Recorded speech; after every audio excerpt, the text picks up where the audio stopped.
Welcome to the PALLATT, the podcast about language learning and teacher training by International House London.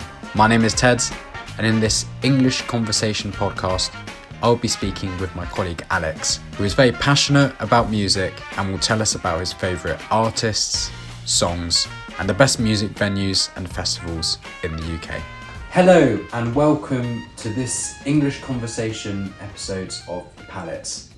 My name is Ted, I am your host for today, and with us is our special guest, Alex, who will be talking with us about his love for music, his favourite artists, songs, music venues in London, and much more.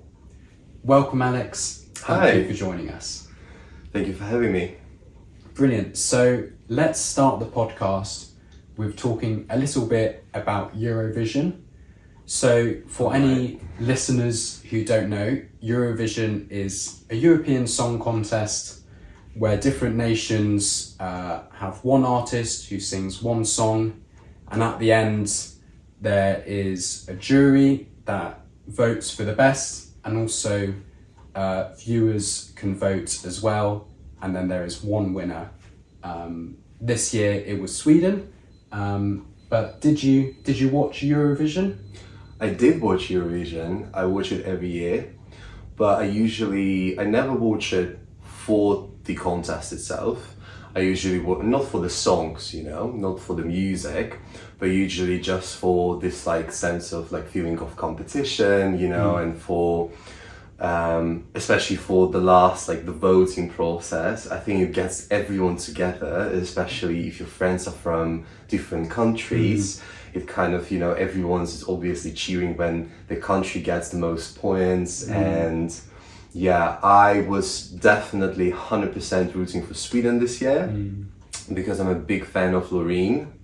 So I've been a fan since, she first won in, I think it was 2012. Yeah, when she first won with the song Euphoria. And and we had a massive party with other teachers of International House London, by the way. Cool. Yeah, and it was a house party, and everyone was wearing sort of, costumes, an outfit that represents their country that they're rooting for. So because I was obviously rooting for Sweden, so I had my beard basically all covered in glitter. Oh wow. And it was, because the colors of Sweden are blue and yellow, so it was yellow, blue, and my entire outfit was also yellow and blue. Yeah, so it was so much fun. Yeah, I really enjoyed it. What about you? Yeah, I watched it as well. I thought, Loreen, the Swedish singer who won, she was fantastic. She was only the second person in the history of Eurovision to win it twice, which is amazing, but she definitely deserved to win. I also liked Finland's entry. They did a song which was heavy metal, but also techno. I don't think most people liked it that much, but there are a few people who found it very different, very catchy. So that was my personal favourite. But yeah, Eurovision is fantastic because of all the crazy outfits, the diverse songs. There's so much positivity and unity, and then all the drama with the voting. It is exactly fantastic to watch. And you never watch it for, just music, as I already said. Exactly. Yeah, it's always just, this unity, as you said, brings people together. It's such a great atmosphere. I know you are a massive fan of music. You're very passionate about it. When did you first start listening to music? I love music so much. I started listening to it since a very early age. And I was one of them very annoying kids who were always, humming to songs, singing along, just singing everywhere, literally any opportunity, family gatherings, karaoke parties. I was always the one singing, and they were always my family. They were always asking me to sing.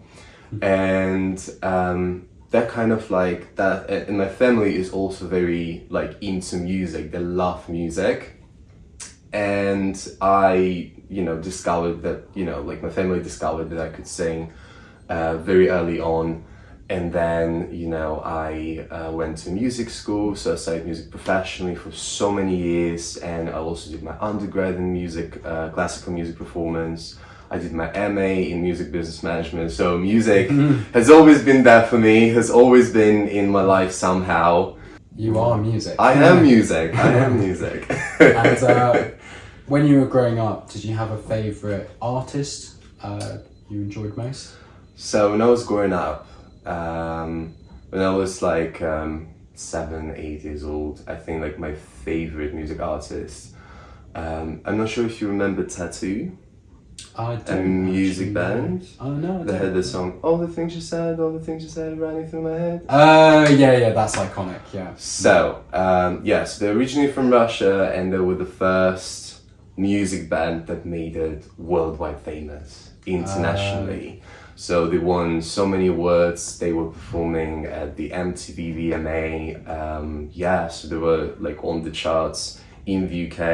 Even still, you know, when I go clubbing, I hear I hear All the Things She Said or Not Gonna Get Us. So those were like really iconic songs back home. But also, it's amazing how they made it internationally famous. You know, that's such an amazing project, you know. Yeah, I mean, most people definitely in the UK and in the school will know that song. They might not necessarily know the artist or that many of their songs, but it is an iconic song. Yeah, and when I was a teenager, I was really into Kasha. I loved Kasha so much that I even got a tattoo with Kasha. So basically, this is one of her songs, which is called We Are Who We Are. And oh, that's cool. I've never seen that tattoo. So, and I was very confused as a kid. So when I was 14, so I was really confused like with my sexuality and things. And Kasha at the time was really sort of campaigning for LGBTQ plus youth, and this song meant a lot to me because at the time, you know, it made me come out to my parents and come out of the closet, which was, you know, great experience, you know. And that again says like how much music played like a special role in my life, you know. Yeah, it is amazing the power music can have on our lives, and that's definitely really inspiring.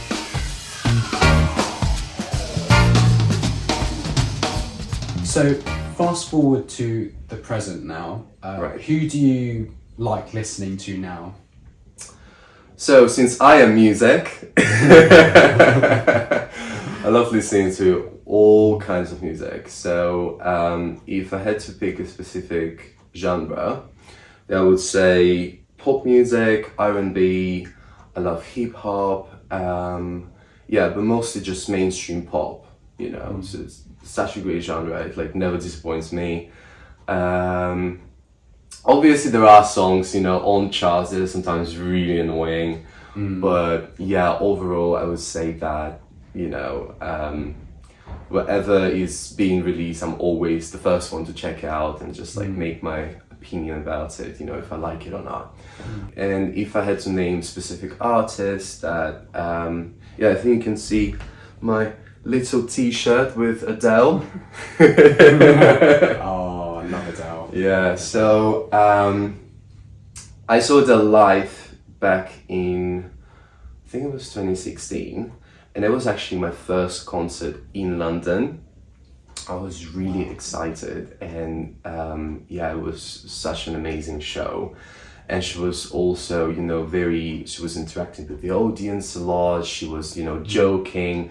It's like a massive sort of like a stand-up show, basically, you know, like, and it's very interesting with Adele because even though her songs, right, if you just detach her from her music, right, so her music is very sort of, you know, very dramatic, emotional, right, but when you kind of like, you discover who Adele actually is, where she's from, and like you hear her accent, like, you know, she's very Cockney, she's very, you know, like she jokes a lot, you know, she's got such an amazing personality and character, you know, I think, that's the amazing thing with Adele. She's what we would call a national treasure. Everyone loves her, and the her voice is so special and she's so talented, but at the same time she's so down to earth, very normal person, and she doesn't think she's better than anyone else. She's just feels like she's a normal person, but with just such an amazing gift.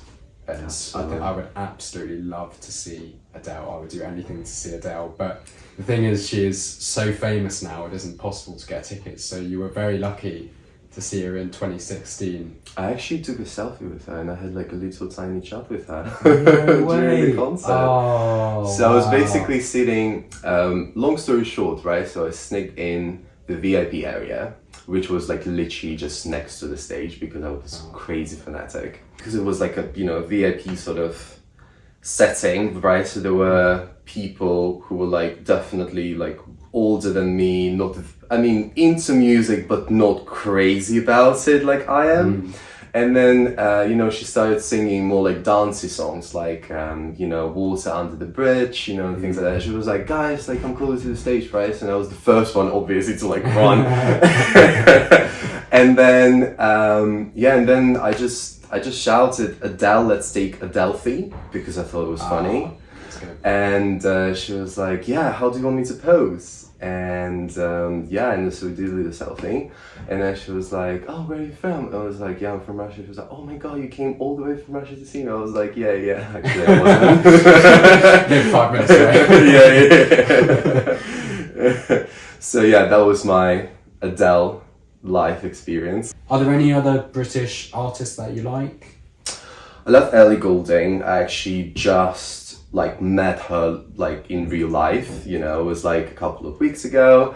So she just recently released an album, and there was a signing session at one of the very famous stores, like music stores here in the UK. There were like so many crazy fans, and I was, I guess, one of them. Really enjoyed it. Really loved meeting her. She was so sweet. Who else? Katie B. I love Katie B. I actually it was funny.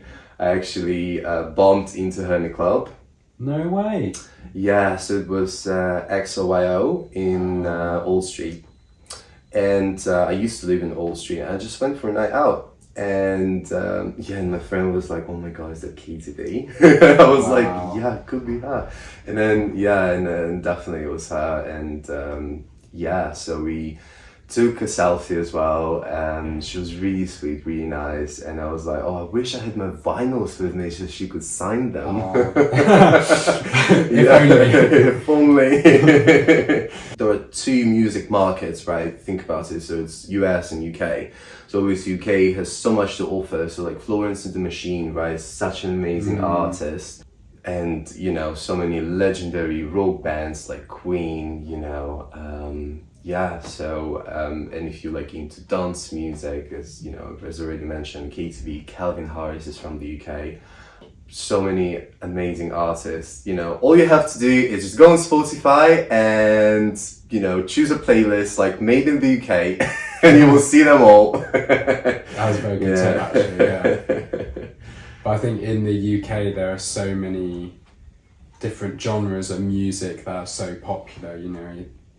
You have lots of rap artists, you have lots of pop artists, you have a big history of rock music. It's so the amount of popular and iconic music coming from this tiny island is quite impressive. That is quite impressive, yeah. And that UK became like one of the biggest music markets. Very impressive. And competing with powerhouses like the US. So it's not just the US, all right? Yeah, exactly. It's also the UK. Have good music here.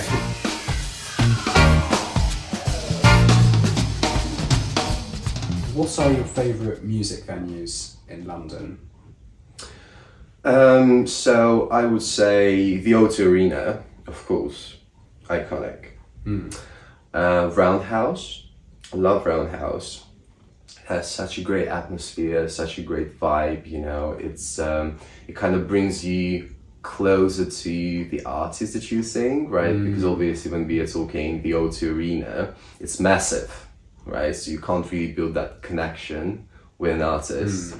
I saw Lizzo at the O2 Arena recently, and usually when artists are, like performing at the O2, they have like massive shows, massive production, like amazing stage and things like that, and like dancers and, and so on.